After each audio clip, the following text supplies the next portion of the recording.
Texas Southmost College is steeped in tradition, and our commencement ceremony gives us an opportunity to reflect on this rich history. Tens of thousands of students have walked through our halls, and many have gone on to very great accomplishments. Every year at commencement, we invite one of those most distinguished alumni to tell their story to those students that are ready to embark on their own journey.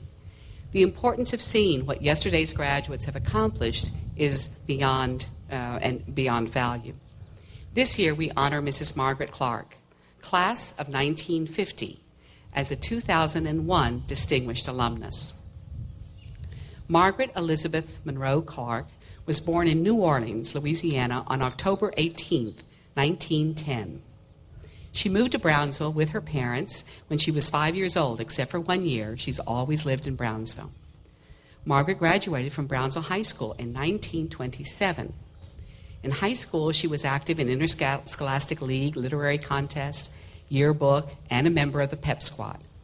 Following high school, Mrs. Clark attended the University of Texas at Austin, where she became a physical education major. She continued her studies at Texas State College for Women, now Texas Women's University in Denton. And in 1931, she earned a Bachelor of Science degree in physical education. She returned to Brownsville and began teaching swimming in 1931. At the time, she was the only one providing the community with swimming lessons. She recalls fondly teaching students in the resacas around town. Those lessons continued until 1988. She would come to be known in this community as the mother of swimming. Margaret has taught 3 generations of Brownsville residents, thousands of boys and girls, how to survive in the water. Over the years, Margaret's graduated levels of training became the language of swimming accomplishment in Brownsville. Ask anyone, and many of you are out there, who took her classes, and they will remember when they earned the tadpole or the much coveted seahorse tag. In addition to swimming, Margaret taught 3rd grade at Washington Park Elementary, now NES Putenet Elementary School. She's taught a number of grades and subjects over the years, including history, English, and physical education. In 1937, she formed the first drum and bugle corps and the first drill team for Brownsville Independent School District. Active in Girl Scouts, Margaret was instrumental in bringing the organization to Brownsville in the 1940s. In 1949, Brownsville Junior College became Texas Southmost College. That fall, Margaret enrolled in classes to prepare for a teaching position at Episcopal Day School, where she became the director. In the 50s, enrollment in Margaret's swimming classes swelled. This interest led her to create the Learn to Swim program, a series of classes that would touch the lives of generations of Brownsville students. Margaret's interests in physical education were numerous. Girls track also got its start in Brownsville because of her. In 1964, she organized the first Sam's Girls Relay. That same year, she formed the Eaglettes, the first performing group at the high school. In the 60s, she joined the faculty of Texas Southmost College, teaching swimming, of course, and other physical education courses. Before her retirement, the American Red Cross, the Rotary Club, and the Texas Association for Health, Physical Education, and Recreation honored her work. She also has served as a troop leader, camp chairman, and as an executive of the Tip of Texas Girl Scout Council. In 1989, JCPenney gave her its Spirit of the American Woman Award, and just a week ago, she was inducted into the Rio Grande Valley Sports Hall of Fame. For her work in education and swimming, the new BISD Natatorium Center will bear her name. More than 100 residents signed a petition to have the center named for her.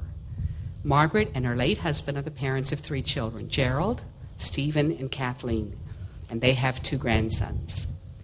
At 90 years old, Margaret is a lady full of energy, ready to help anyone she can.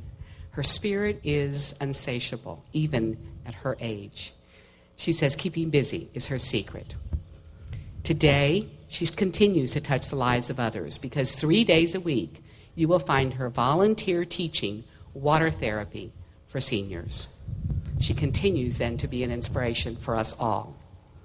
Awarding Mrs. Clark the medal designating her distinguished alumnus is the chair of the Texas Southmost College Board of Trustees, Mrs. Mary Rose Scotvanis.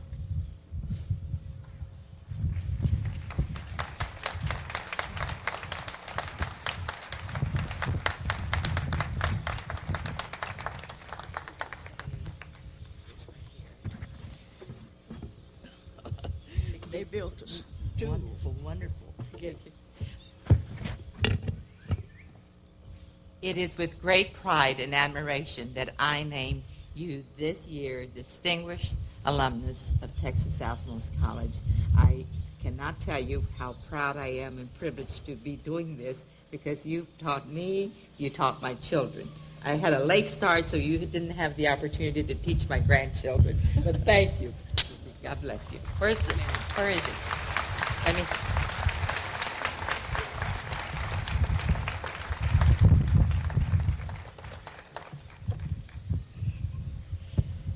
Thank you, Ms. Carter. President Garcia, members of the Board of Trustees, members of the administration and faculty, graduates, and students. It's a great pleasure and honor to have been chosen as a distinguished alumnus and commencement speaker for the class of 2001. This day is not about me, though.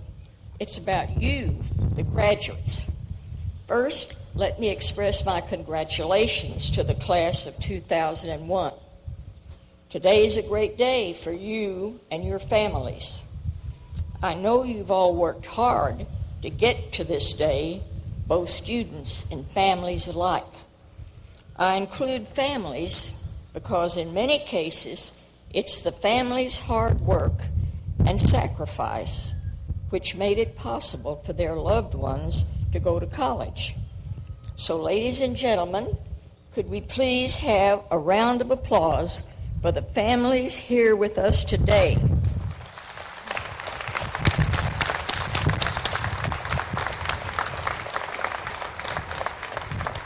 And now, everybody back there in the back, let's have another round of applause for these students who've worked really hard and now see the fruits of their efforts. And last but not least, a round of applause for the guys who helped them get there, the faculty, who put heart and soul and real commitment into their classes.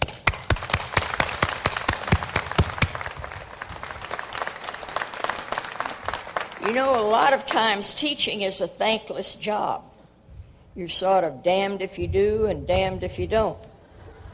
But it can be very rewarding when you look out, you meet people, and they thank you years later for what you did for them. Where you were sitting today was originally an Army fort, Fort Texas. Initially built in 1846.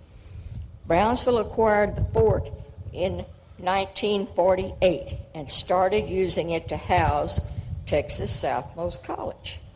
From that simple beginning, these wonderful facilities that we have now have become the fine institution that it is today. When you're in an academic environment, and later in life, if you work in an environment where most of the people are well educated, there's a tendency to take a good education for granted. But I want everyone here to think about an interesting statistic I recently came across. This will help you put into perspective what a college education means. The statistic is this: of all the people on the earth, only 1% has a college degree. Think about it. Only 1 out of every 100 people in the world has a college degree. No matter how common well-educated people seem to be in the United States, understand that you are now members of an elite and privileged group. As a member of a privileged group, it is time to use what you have learned to earn a good income and provide a comfortable life for yourself and your family. It's just as important, though, to use what you have learned to help other people around you have a better life. It's time to give back to your community. It doesn't matter what profession or what career you choose. Every one of you can find a way to serve others who are less fortunate. Perhaps you can serve as part of your employment, or you can serve after hours in your community. But do put the time in serving people who need help, and you will find a growing sense of meaning and purpose in your life. The American College Dictionary defines commencement as the act of beginning. And on this, your commencement day, you are beginning the rest of your life. I challenge you with the words of a famous commentator, Ted Koppel, who said, "Aspire to decency, practice civility toward one another, admire and emulate ethical behavior wherever you find it, apply a rigid standard of morality to your lives, and if periodically you fail, as you surely will, adjust your lives, not the standards. There is no mystery here. You know what to do. Now, go out and do it." Thank you.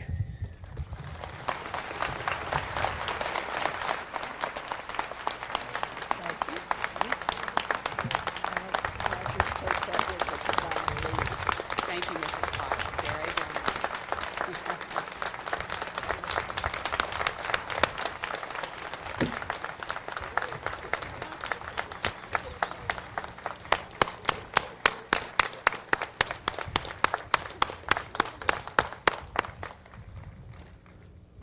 And now I'd like to introduce our provost and